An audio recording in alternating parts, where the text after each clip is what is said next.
I'm here as a longtime Mortal Kombat fan, as someone who thinks every era of Mortal Kombat has shown greatness. I grew up with the originals, I played the hell out of MK4 and MK Deception, I was a tournament player and strategist for MK9, and I'm here playing MK1.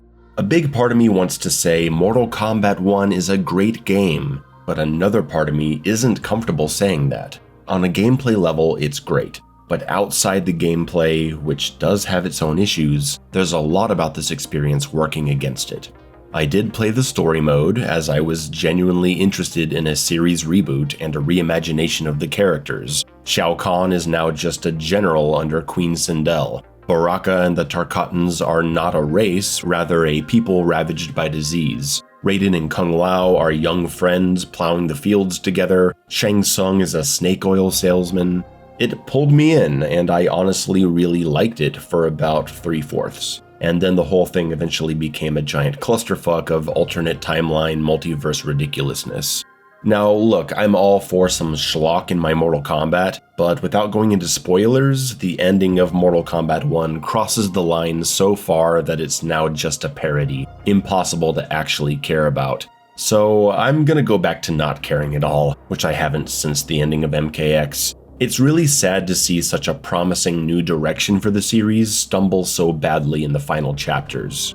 I really do like this incarnation of my favorite character, Quan Chi. I can't wait to see how he plays when he comes out. However, it was disappointing to see him relegated to a background character for most of the second half. By far, the most exciting aspect of MK1 is the return of many characters from the now classic 3D period of Mortal Kombat Deadly Alliance and Deception. Characters I've wanted to see return for so long. Havik, Serena, Ashra, Human Frost, Shujinko, Nitara, my girl Li Mei is back, hell yeah. And Darius. Darius is back. And it really speaks to the power of nostalgia when a character I never gave a crap about and always thought was a huge dork comes back after 20 years and I get hype over it like, oh, that's Darius, that's awesome. It's absolutely wonderful to see the 3D era get the love it deserves. I'm happy to see the Special Forces and the Combat Kids take a back seat for this one and make room for some old friends. The main feature of MK1 is the Kameo System, where you can pick from a list of helpers that can do 3 or 4 things. It's a fresh take on playstyle variation in Mortal Kombat, and allows the game to include more characters than would normally be featured. Cameo abilities are unique and fun, and give us a lot to consider when we evaluate the strengths of the main cast. Certain cameos can be called at any time, and others leave you unable to move, to be used in specific moments or after attack strings. I love the old school look of the cameo characters in their 90s outfits, Sector and Cyrax looking like their costumes are made of plastic. It's great. Cameos get their own fatalities too, which is a lovely touch, and I tend to prefer them since they aren't as drawn out as the main character fatalities.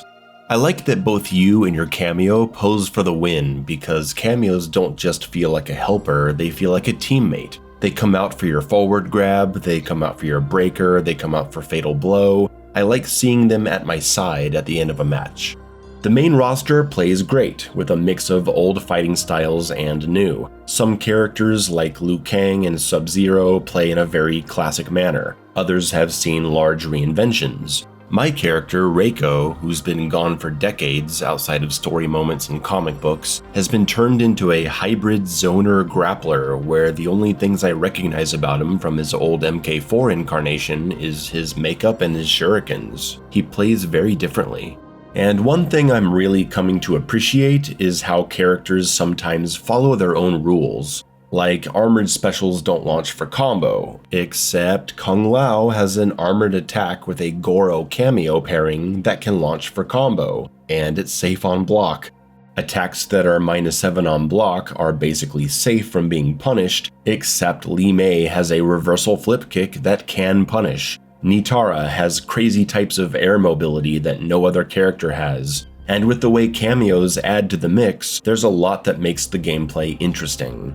One thing I do worry about concerning this game's design is its emphasis on combos. Combos are great, I'm glad we have a lot to play around with, but the animation speed tends to make some of the combos drag out for a long time. it becomes a bit annoying, and I worry that it might make this game a little unfun to watch in the future.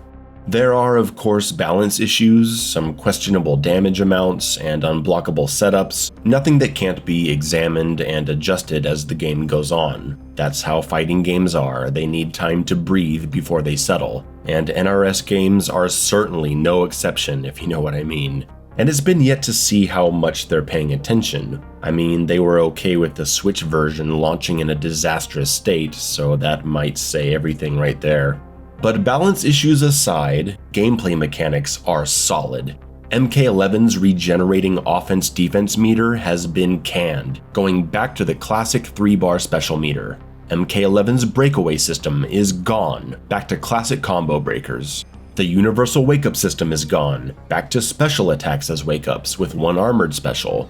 The dreadful meter burn system that allowed you to change your specials after doing them, the system that has plagued NRS gameplay for a decade since Injustice 1, is gone. Back to classic EX specials. No more doing a punishable special on block and then meter burning to make yourself safe on reaction. Goodbye, never come back. And the MK11 mechanics that are still here have seen adjustments. Flawless Block no longer has a reversal ability to launch for combo. It just negates chip damage now, occasionally being used to block a specific string that can be made punishable when Flawless blocked. I think a lot of casual players didn't realize how much of a problem Flawless Block reversals were in MK11. The main issue was that you could Flawless Block punish someone even if you were in hit stun. Armored specials don't allow that. You can throw out armor when you're slightly negative to break someone's pressure, yes, but you can't armor out of being in hit stun. No one should be getting armored launched from pressing their advantage when the opponent is in a bunch of hit stun frames, and that's what Flawless Block reversals did. Fatal blows have a new startup animation, allowing you to better react to them. And if you get hit by one in a combo, which is typically how they're used to end matches, you can break them if you have a combo breaker. They're still incredibly long and boring to watch in matches. I wish they weren't in the game, but I'll take what I can get. Additionally, down ones are now generally minus enough to be down one punished, like they were back in MK9. Doing a 2-hit stagger string into a down 1 is a real risk because you could get down 1 punished yourself, and now you're put into a serious disadvantage as your opponent comes in. It's a danger to consider when face to face, and I find it makes the game a lot more interesting. And I like the danger of getting down 1 punished after your own down 1 way better than getting a Flawless Block up 2'd into a Fatal Blow combo like in MK11. Dash blocking, the classic movement of MK9, has returned, speeding up the moment-to-moment gameplay, and the speed of the game feels closer to something like MKX, with all the constant action of Kameo assists. We also have a couple new mechanics. Down 2 cancels that use 2 bars of meter after a counter hit will launch into the air for an air combat follow-up, which is also new to the game. And the longer the game goes on, the more I expect people to master the other new mechanic, up block, which makes some overheads and all jump kicks combo punishable if you block them correctly. However, if you miss or guess wrong, you take a bunch more damage from grabs and low attacks while up blocking. Seriously, the huge mechanics changes are enough to make me sing this game's praises. I absolutely love what they've done here. MK11 was a game that made me angry whether I won or lost. I was angry at the game, at the mechanics, and that's not the way it should be. I should be mad about characters, balance, my opponent, etc., not at the game's core design. Now, with MK1, I feel good when I win, and I'm mostly okay when I lose because I'm not upset at the entire system. But this game is still very MK11. I remember hearing a rumor a year ago that the next MK would be a legacy title, basically being a continuation of MK11, which really worried me. And in a lot of ways, it is that. Grab animations are still excruciatingly long. Fatal Blow and Flawless Block are still here. The movement outside of dash blocking still feels muddy and slow like MK11, as do a lot of the normal attack animations. The general look of the character models is pretty similar. So yeah, MK1 basically feels like a much better version of MK11 to me at the end of the day. And like MK11, it's still a game built to milk customers out of their money with limited time store items, bought with an in-game currency that can be obtained for real money. It's not as convoluted as MK1's system, but it still sucks. You've got items that can only be unlocked with currency earned by playing, and you've got items that can be unlocked with purchasable currency that's also drip-fed to you by grinding the game. There's no way you're gonna have enough of these crystals to get whatever you want, so fork up the cash, you pig. Even the stuff you get with regular coins through gameplay is really grindy because you're not buying skins with them, you're buying pallets of skins. I think if you buy one skin, you should get every color of it. But no, they gotta squeeze as much as they can out of you. You can find bundles of skins for crystals that come with a bunch of pallets, but the regular currency only unlocks one pallet at a time, and they cost way too much. It's gross. It makes me feel gross recommending the game to people when it's like this. If you don't want to pay for store items, you'll be grinding the game. And the best way to get currency, and to unlock cameos and special stuff, is to play the new Invasions mode. Which, let's be honest, is awful. Slowly moving your character along a line, going up against CPU opponents with elemental modifiers and super armor, leveling up your character to do more damage. It's mind-numbingly dull and tedious. It's the fastest way to level up your character and unlock skins and gear, so it's what you gotta do if you want more stuff. But I can't imagine a single person has actually completed this mess of a game mode, and if they have, well, they should probably be institutionalized. And these optional game modes should just be here for fun. They shouldn't feel like a chore that you have to get over with so you can move on. Bring back chess combat and puzzle combat, and don't make them something you have to play to unlock main game stuff. So, no one that knows NRS games at this point expected MK1 to launch in a great state. The moment I heard it was going to be built on assist characters, I knew it was going to be busted. Every NRS game launches with bugs, balance issues, and weird hurtbox stuff. It's just how it is. I'm not excusing it, and it's not part of the charm like a Bethesda title. It's just what we have to deal with. And you know what? Fine, I'm not gonna get angry over what I know is coming. Bugs can be fixed, connection issues and balance issues can be addressed. If the mechanics are solid and the game is really fun, I'm okay with waiting for the polish to come. And boy is there a lot to polish. They need to fix the insane input issues, like extra attacks coming out just because you're on the other side. Random punches coming out that you didn't press just because you hit that button earlier in the combo. How about Reiko's standing light jab coming out as a standing heavy jab, only after doing it after a jump heavy punch? They need to make it to where late air special cancels don't cause you to perform that special automatically when you land on the ground. If they want to let you buffer a ground special in the final frames of a jump, fine. But air specials performed high in your jump arc shouldn't cause you to do that special automatically on the ground just because you were late in the cancel. Hitting Kameo on the same frame as a normal attack means the normal doesn't come out, which is a massive issue for a game with calling assists during pressure. Jesus, this game is messed up. They need to fix that the training dummy doesn't do a random recorded move when you hit reset while the random playback option is selected. They need to fix that player 2 can't change their controls mid-match. They need to fix characters flipping around the wrong way when passing under airborne opponents. Like I said, I'm okay with waiting for the polish to come, but what I'm not okay with, and what there is no excuse for, is the absence of basic features. There are no online lobbies, no way to collect friends and all play with each other, something MK9 was able to do 12 years ago. There are no connection filters, so get ready to get matched up with the laggiest Wi-Fi warriors you've ever seen in Combat League. There's no crossplay option, because of course there's not. Street Fighter 6 players get to play crossplay, and Tekken 8 announced crossplay, but Mortal Kombat? Yeah, everyone's stay in their lane, I guess.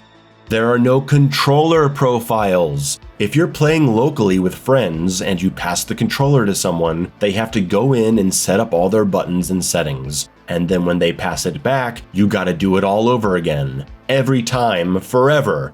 Who looked at the controller profiles, an option we've had for a decade in NRS games, and said, yeah, that's gotta go, too convenient.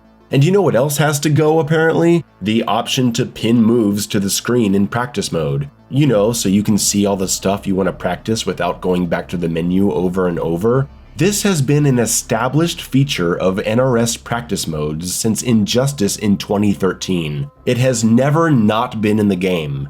And personally, I find it impossible to believe that in 4 years of development, not a single person noticed that there was no way to pin moves in practice mode. Which means the only conclusion I can come to is that someone made the decision to exclude it. But that doesn't make any sense!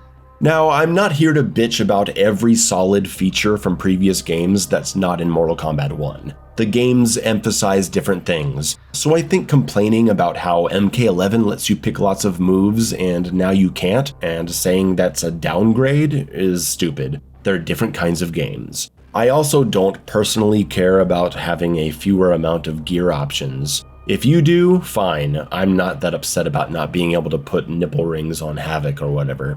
However, I am frustrated by the inability to change character skins in the character select screen.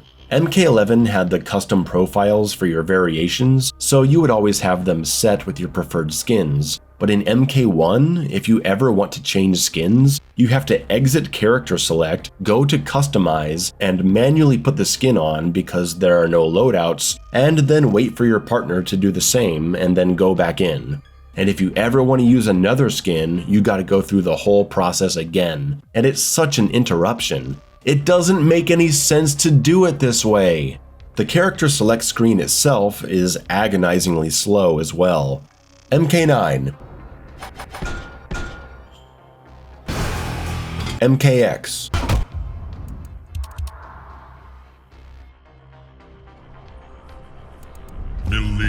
MK11.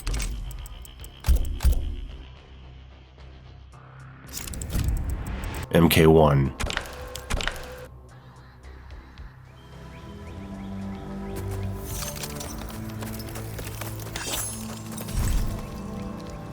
Every time you go to the select screen, you gotta wait.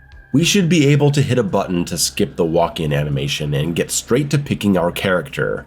The game does look good though. Online videos don't really give you the full idea. Actually getting the game and playing it on a 4K monitor shows you just how nice everything is. They certainly put a lot of time into the backgrounds, the look of the characters, the fatalities and effects. Visually, even though it's built on MK11's foundation, I enjoy looking at the game a lot. And that's important to me because I use my eyes a lot when I play video games. It feels like a game that was dumped on us too early, and I hope they aren't just gonna move on. If we don't see the missing features quickly implemented, that's gonna be a very bad sign.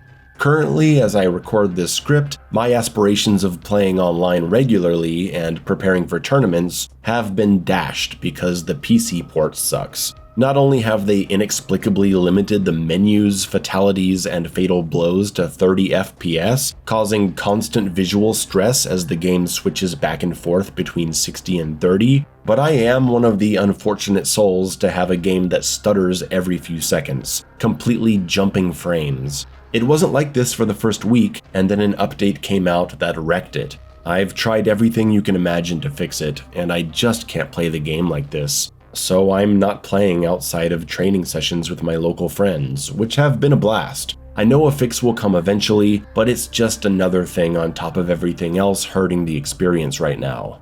Why the hell do the console version's character select screens have the option to pick random select or controls, but the PC version only has random select? PC players don't get to check their controls before a match? While I wait for a patch to bring the game up to 60 FPS in all situations, I gotta use the 60 FPS mod someone made, and it causes the faces to do this. Oh my god. You see this, NRS? You made me do this.